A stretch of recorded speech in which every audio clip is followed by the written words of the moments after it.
这个故事如果你听起来不累，那么你的英语能力在美国日常生活是完全够用的。要持续提升英文，记得点击订阅按钮。我们开始吧。 Imagine this. You're in a conversation, and someone suddenly says the one thing that explains everything.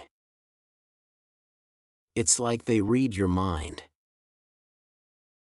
That's what it means to hit the nail on the head. It's a phrase we use in English when someone is exactly right. Today, I want to share a story with you. A story about where this saying came from. It's a tale from old England. A time when life was slower. People valued craftsmanship. In a small village nestled among green hills, there lived a carpenter. His name was John. John was known far and wide for his skill. He could build anything from wood. Houses, chairs, even intricate toys. He had a young apprentice named Tom. Tom was full of energy. He wanted to be a great carpenter like John. But Tom had a problem. He was always in a hurry. He didn't like to take his time. One afternoon, John called Tom to the workshop. The workshop was a cozy shed filled with the smell of fresh wood. "Tom," John said, "I have an important task for you. We need to make a new sign for the village inn. The sign must be strong and neat. I want you to hammer the nails into the wood. But remember, each nail must be hit perfectly. Right on the head. If you miss, the wood might split. The whole sign could be ruined." Tom nodded eagerly. "I can do it, master," he said. He picked up a hammer. It was a sturdy iron hammer. Tom looked at the nail. It was a small, sharp nail. Tom swung the hammer down with force. But he wasn't paying attention. His mind was wandering. The hammer missed the nail completely. It hit the wood with a loud bang. A big dent appeared. Tom gasped. "Oh no!" he cried. John shook his head slowly. "Tom, my boy, haste makes waste.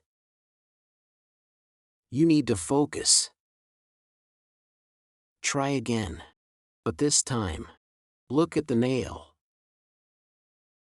Aim for the center." Tom took a deep breath. He tried to calm down.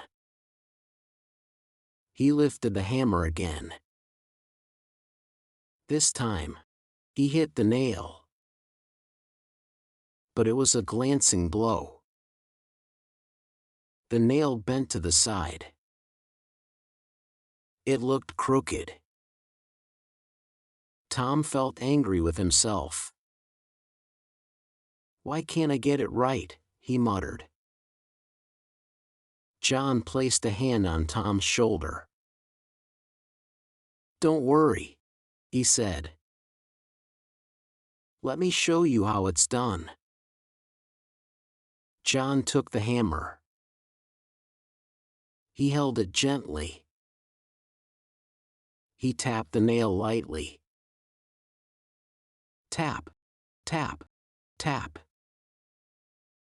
Each tap was soft but accurate. The nail went in straight and true. It was perfect. "See, Tom?" John said.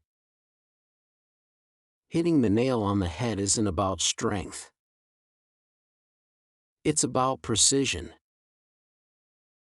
You have to watch what you're doing. Every move counts." Tom watched intently. He saw how John's eyes never left the nail,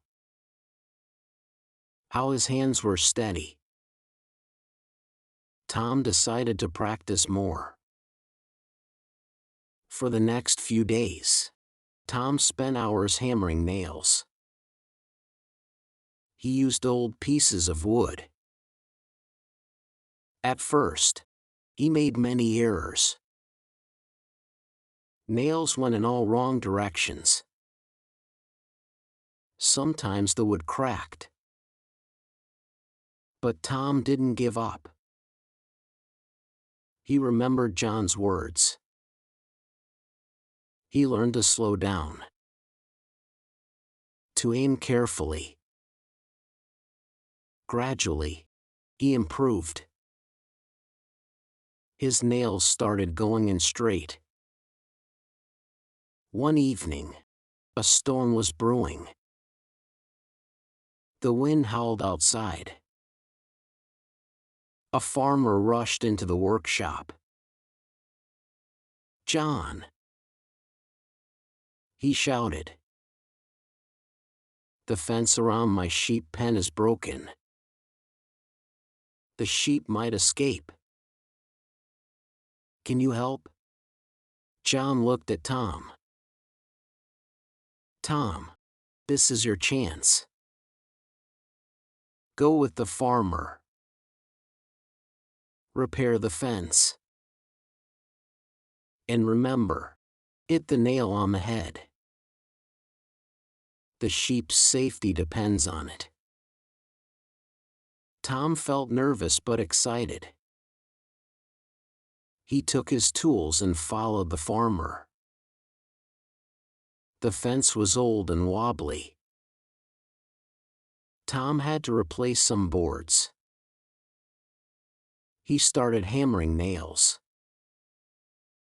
First nail, Tom swung too hard. The hammer slipped. It hit his thumb instead. "Ouch!" Tom yelled. He almost cried from the pain. But he bandaged his thumb and continued. Second nail, Tom was more careful. He hit the nail, but it was off-center. The nail bent slightly. Tom felt discouraged. The wind blew fiercely. Rain started to fall. Tom thought about giving up. But then he pictured John's calm face. He took a moment to breathe. Third nail, Tom focused all his energy. He ignored the storm. He looked directly at the nail's head. He swung the hammer smoothly. Clink! It was a perfect hit. The nail went in deep and straight. Tom felt a wave of relief. He finished the fence quickly. The sheep were safe. The farmer clapped Tom on the back. "Young man, you hit the nail on the head. This fence is solid as a rock." When Tom returned, John was proud. The story of Tom's success spread through the village. People began using "hit the nail on the head" for any job done perfectly. Now, how does this relate to you? Think about your own life. When you're talking to someone, do you ever struggle to express yourself? Maybe you use vague words. But when you hit the nail on the head, communication becomes clear. For instance, in English class, if you give a precise answer, your teacher will be impressed. Or with friends, if you pinpoint the issue in an argument, it resolves quickly. This phrase is handy. You can use it in many situations. Like saying, "Your suggestion hit the nail on the head." It's a great way to praise others. So, I encourage you to practice being accurate. In your speech, in your writing. Try to hit the nail on the head. It will make your English sound more natural. And it will help you connect with people. Thanks for listening to this story. I hope you enjoyed it. Keep learning English with me. There are more stories to come. Remember, like Tom, with patience, you can master anything. 你太棒了，你学完了全部内容，你离英语自由又近了一步。下个视频见。